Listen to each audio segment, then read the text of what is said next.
If there was one phrase to describe the reality of most martial artists in training, a cautionary warning and a guiding maxim at the same time, it would be this: you're the average of the 5 people around you. There is a reason the cream rises to the top. There is a reason winners hang out with winners.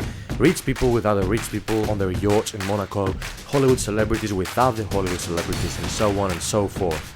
The upper echelon of any group find themselves in the same place.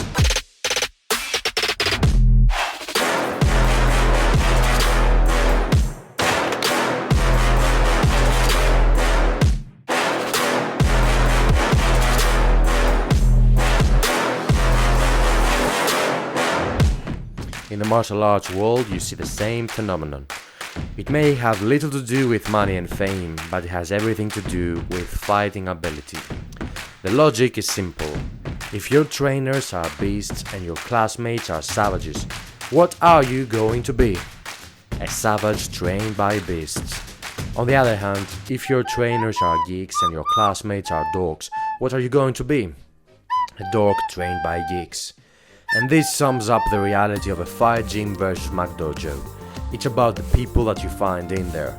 It has more to do with the people than it has to do with the fighting style, even though some fighting styles tend to produce McDojos and some others fight gyms. So you may have training facilities which look like fight gyms but end up looking like McDojos, and facilities which look like McDojos but are fight gyms in disguise. The bottom line is, it's always about the people in there.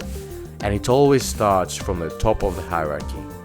Because when you open the facility, as an instructor, as a teacher, as a coach, you have a choice. Will you chase the money and end up a McDojo? Or will you teach people to fight and barely make any money? Because that's what it comes down to. Fight gyms rarely make any money, whereas McDojos usually make a lot more money. So it's about the drive and the motivation of the instructor opening the gym. It's this that determines what it ends up becoming. If you chase the money, you will soon have a very big school, loads of students to respect and admire you, and a very comfortable living. You may also get a new house, a car, and when you open additional schools, that's when the ball will really start rolling. Maybe you write a couple of books, advertise in magazines, get on TV. Okay, and why the glass? I'm gonna break that concrete slab with that glass without breaking the glass. Are you ready? I'm ready. All right, let's go. Nice. That's incredible. Wait, no, to be honest, I actually felt these bricks. These are real bricks. I mean, there's no don't. Oh! Don't touch! Before you know it, man, you're bowling. You're happy, and your students are happy. They punch the air, they do their forms, they don't bleed, suffer or get injured in combat. They buy their belts every few months and post their pictures on social media. You make money from them and they get recognition from you. Win-win, it seems. Everyone's happy, right? On the other hand, you can choose to teach people how to actually fight. You will not have a big school and not many students. Maybe in 20 years you find a rough diamond and you turn it into a world champion and get some recognition.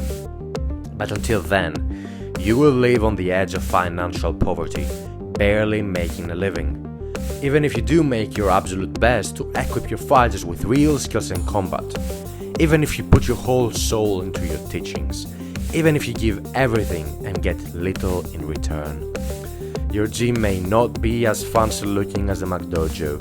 You might die poor and many of your students will leave you because your training is too hard. All because you didn't sell out. At times you wonder, did I make the right choice? Then you go to your fight gym one day and see the few students that you've got left, the few that have stuck with you for several years. The ones who suffered in training and broke bones and fucked each other up badly. They haven't paid you much money because they are broke themselves. They are trying to make money fighting. They have no money for gradings and belts and gis. But you look at them training and fighting, and a sudden smirk surfaces on your face. You try to hold it off for the moment, but you cannot. Your body suddenly oozes with happiness and contentment for what you've spent years building. You have produced people who can actually fight. People who don't need to wear belts and geese and hand credentials on their walls. They have skills and maybe the scars which prove their actual worth. And there you are, with your maybe 1,000 soldiers, knowing this, that if you want it, you have the power to win against armies of hundreds of McDojo students who cannot actually fight. And therein lies your success.